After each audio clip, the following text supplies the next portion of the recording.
মোহতারাম হাজিরিন, সারা জীবন আমরা বাংলাদেশে থেকে, আরবের বাহিরে থেকে, মক্কা মদিনার বাহিরে থেকে যত নামাজ আদায় করি না কেন, দেখা যায় মক্কার মধ্যে গিয়ে 5 দিন 7 দিন 10 দিন যেই নামাজ আদায় করা হয়, সেই নামাজের সওয়াব বাংলাদেশে থেকে, আরব বিশ্বের বাহিরে থেকে, মক্কা মদিনার বাহিরে থেকে সারা জীবন 100 বছর নামাজ পড়লেও সেই নামাজের সমতুল্য হবে না।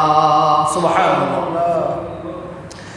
এক হাদিসের রাওয়ায়াতে এসেছে, আল্লাহ রাসূল সাল্লাল্লাহু আলাইহি ওয়াসাল্লাম বলেন, যদি কোনো ব্যক্তি নিজ গৃহে নিজ ঘরে নামাজ আদায় করে তাহলে 1 নামাজের সওয়াব তাকে দেওয়া হয়। আর যদি সে মহল্লার মসজিদে নামাজ পড়ে তাহলে 1 নামাজের বিনিময়ে তাকে 25 নামাজের সওয়াব দেওয়া হয়।